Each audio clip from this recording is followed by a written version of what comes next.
प्रश्न है कि शक एवं विक्रम संवत के प्रारंभ होने के बीच में कितने वर्षों का अंतर है?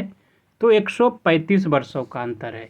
उसके बाद प्रश्न है कौन सा अभिलेख अशोक की धर्म विजय की जानकारी देता है?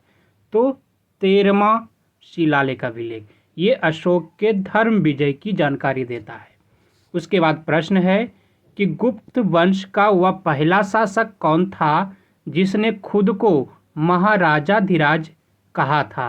तो वह कौन था? चंद्रगुप्त द्वितीय था। ये याद रखना है आप सभी को। उसके बाद प्रश्न है शिक्षा के प्रसिद्ध केंद्र सोमपुर महाविहार की स्थापना किसने की? तो धर्मपाल ने की। उसके बाद प्रश्न है कि वह स्वतंत्रता सेनानी कौन था जिसे फख-ए-अफगान की उपाधि मिली थी? तो वह कौन था? खान अब्दुल गफ्फार खान। उसके बाद प्रश्न है कि किस अधिनियम को जवाहरलाल नेहरू ने गुलामी का चार्टर बताया था? तो वह अधिनियम था भारत शासन अधिनियम 1935।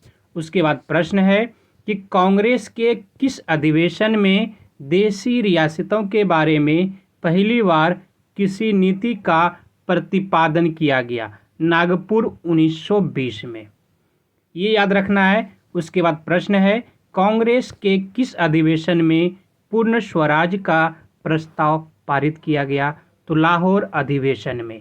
लाहौर अधिवेशन में अगर पूछे कब तो 1929 में। 1929 में। ये भी याद रखना है।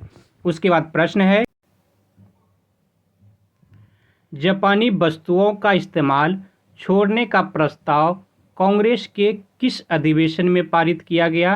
तो 1937 के अधिवेशन में।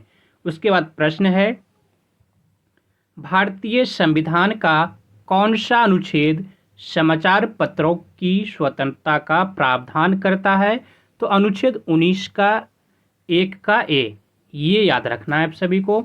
उसके बाद प्रश्न है कि यदि भारत संघ एक नए राज्य का सृजन करता है तो संविधान के किस अनुसूची में परिवर्तन करना होगा?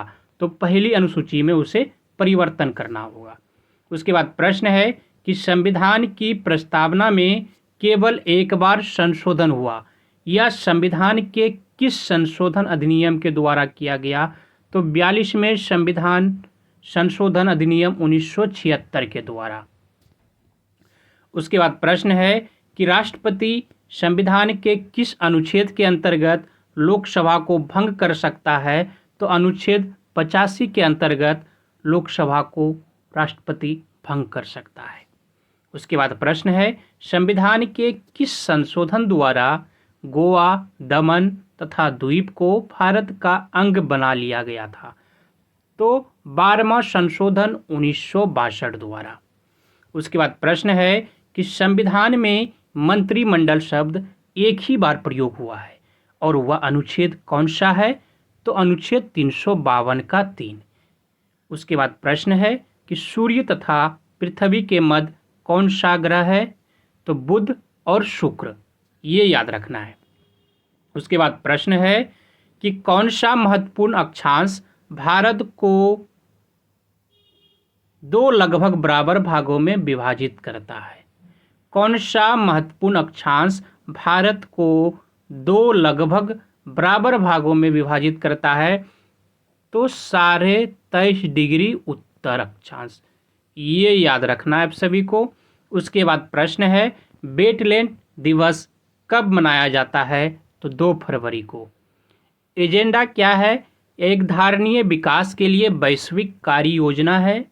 उसके बाद प्रश्न है कि वैश्विक भूख सूचकांक किस निकाय द्वारा बनाया एवं जारी किया जाता है? तो वह अंतर्राष्ट्रीय खाद्य नीति अनुसंधान संस्थान द्वारा। उसके बाद प्रश्न है गुरुपद स्वामी समिति का संबंध किससे है? तो बाल श्रम से है। उसके बाद प्रश्न है कि भारत में सीमांत किसान में से कितनी भूमि धारिता वाले किसानों को सम्मिलित किया जाता है? तो 1 हेक्टेयर तक के किसानों को। 1 हेक्टेयर तक भूमि जिस किसानों को पास है उन्हें सीमांत किसानों में शामिल किया जाता है।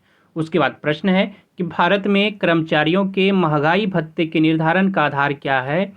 तो आधार है उपभोक्ता मूल्य सूचकांक। उसके बाद प्रश्न है कि भारत में प्रतिवर्ष राष्ट्रीय उपभोक्ता दिवस कब मनाया जाता है? तो 24 दिसंबर को। उसके बाद प्रश्न है कि इलेक्ट्रॉनिकी में सोल्डरन प्रक्रिया में सोल्डर के रूप में प्रायः कौन से पदार्थ प्रयोग में लाए जाते हैं? तो सीसा एवं टीन। उसके बाद प्रश्न है कि श्रृंगार मेज में किस तरह के दर्पण का उपयोग होता है?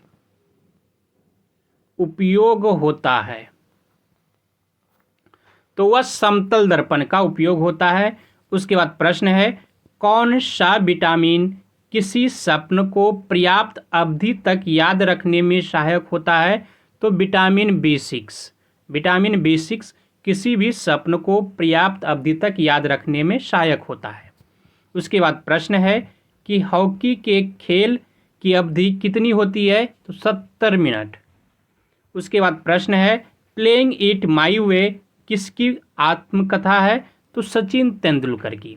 उसके बाद प्रश्न है पॉमेल हॉर्स शब्द संबंधित है किससे? तो जिम्नास्टिक्स से।